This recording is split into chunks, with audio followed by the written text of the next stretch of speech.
welcome to this explainer.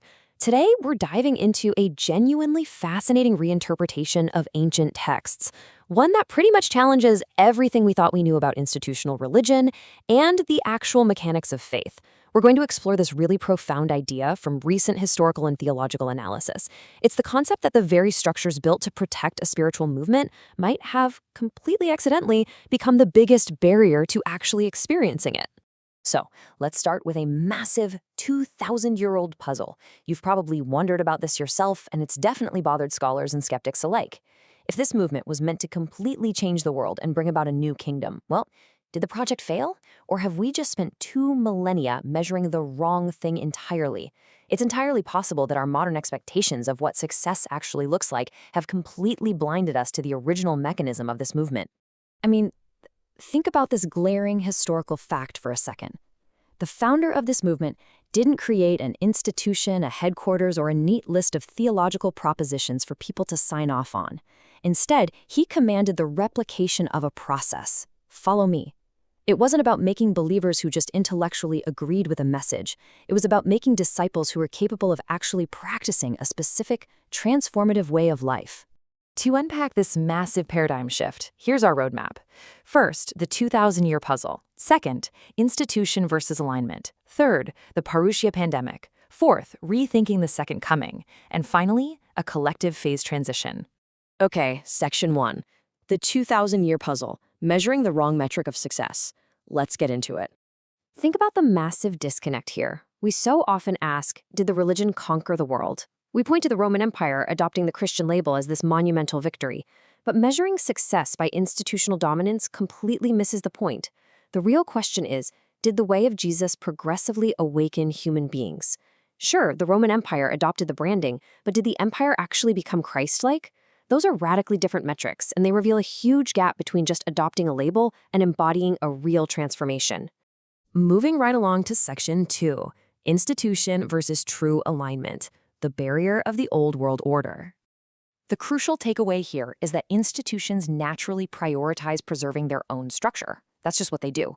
They standardize, they police boundaries, and they try to make believers using bureaucracy and honestly sometimes even coercion. But the original way of alignment was entirely different. Its objective was distributed replication. It was about making disciples through organic, interpersonal transmission. For the institution, success means cultural dominance. But for true alignment, success is when the very logic of separation and fear simply loses its plausibility in society. And this brings us to a really startling realization. It's a deep paradox, actually. Turning a living way into a historical religion focused on a past figure can legitimately prevent you from experiencing that awakening yourself. By centralizing the message and focusing purely on intellectual agreement with doctrines, the institution accidentally creates a massive barrier. It basically substitutes the memory of an experience for the actual daily practice of that experience. To really grasp this, we've got to look at the Greek word aeon, which means an age, an epoch, or a world order. The old aeon is a system that relies entirely on separation, coercion, and domination.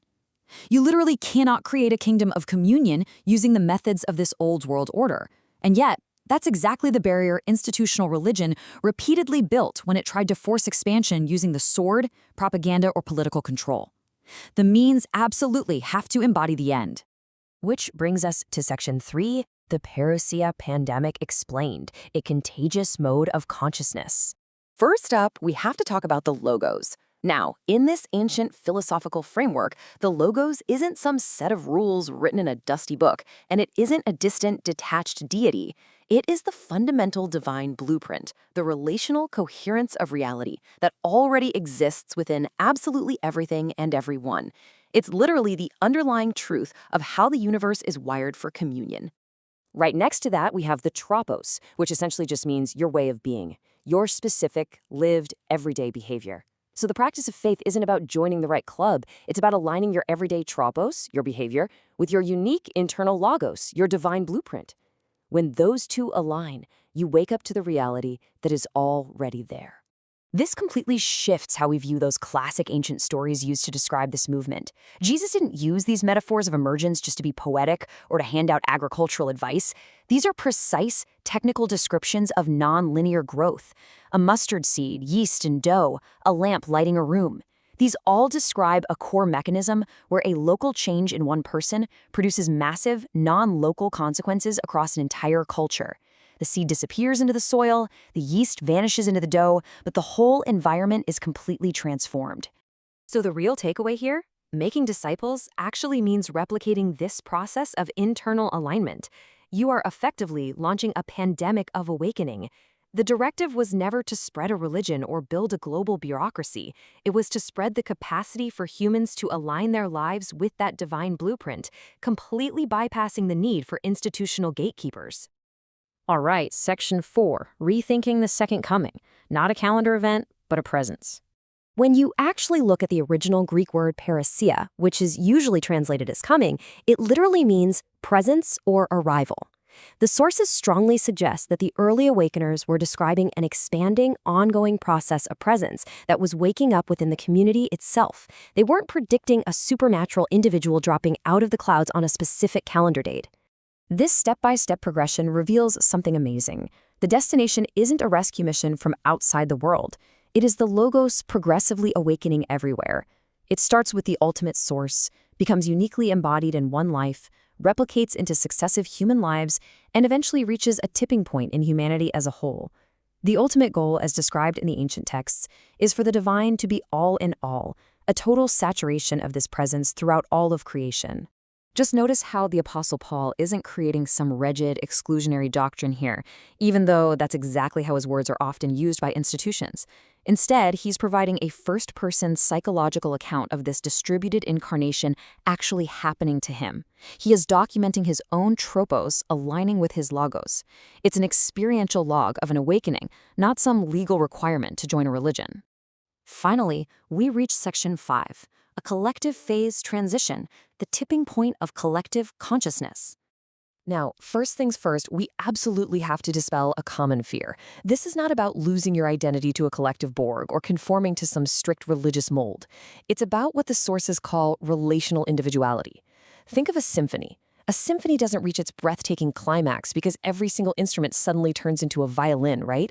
It works beautifully because many highly differentiated, unique voices become mutually coherent. We actually become more fully ourselves when we align with that exact same underlying relational principle of love.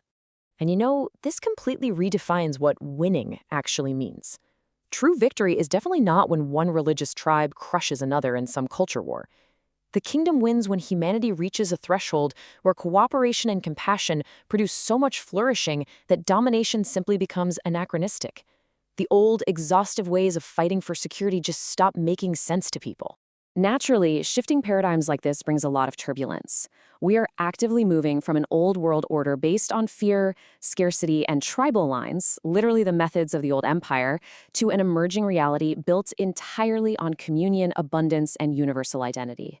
The transition between these two, those birth pangs of moving from the old to the new, can be extraordinarily messy, but it is an absolutely necessary evolution of social transformation. So here's the crucial thing to remember. The label you wear, it doesn't actually matter. Getting your specific religious institution to sit on the throne of political power isn't the goal. In fact, it's a massive regression. What actually matters is stepping beyond that institutional barrier and embodying an internal alignment that renders the old methods of control totally obsolete. When you no longer need coercion, fear, or a designated enemy to find your identity and meaning, you have successfully stepped into this emerging reality.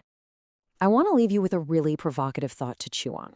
If this framework is right and the Logos is already present as a divine blueprint in everyone and everything, then peering into the sky, endlessly waiting for an arrival, is entirely missing the point.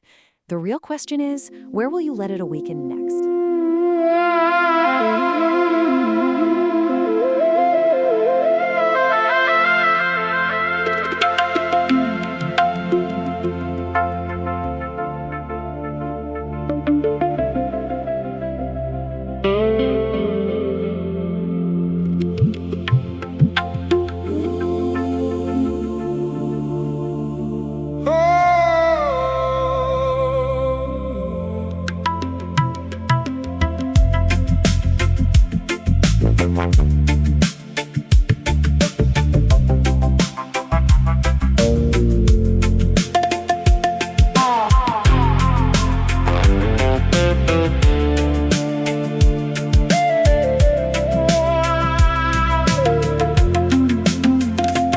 tired of building temples and policing the lines, trading living presents for memories and shrines. It's not about the labels or the tribe that we claim. It's not a creed to follow or the brand of a name. We spent 2,000 years just trying to believe. Now there's a deeper rhythm we were meant to receive. It's a Parousia pandemic, a fire in the bone. The logos is awakening, stepping off the throne, not descending from the clouds, the dead upon a chart, but a second mode of presence, catching light in every heart. The logos in the low boy, the blueprint breaking through, an ancient way of being, making everything new.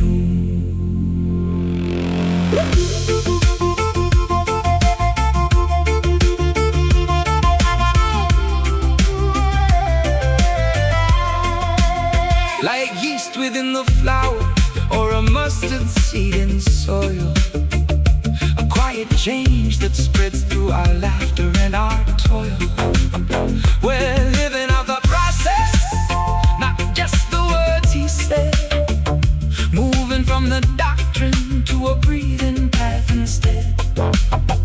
Every person is a catalyst, a carrier of the spark, a distributed incarnation moving slowly through the dark.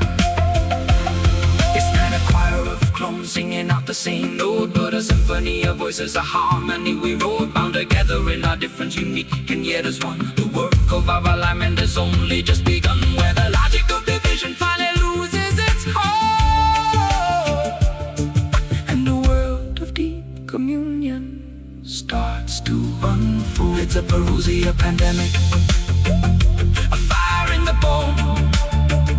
The logos is awakening, stepping off the throne, not descending from the clouds, but dead upon a chart, but a second mode of presence, catching light in every heart. The logos in the logo, the blueprint breaking through, an ancient way of being, making everything new.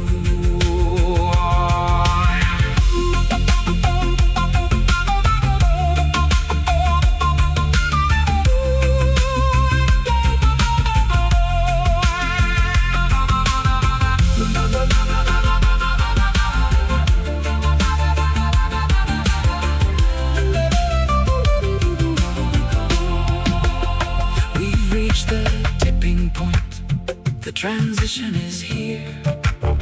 The kingdom's not an empire, it's the casting out of fear. No more need for Caesar, no more need for the sword, just the logos waking up.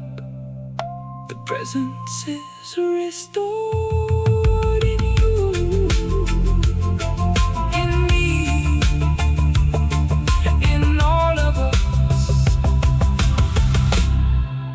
God all in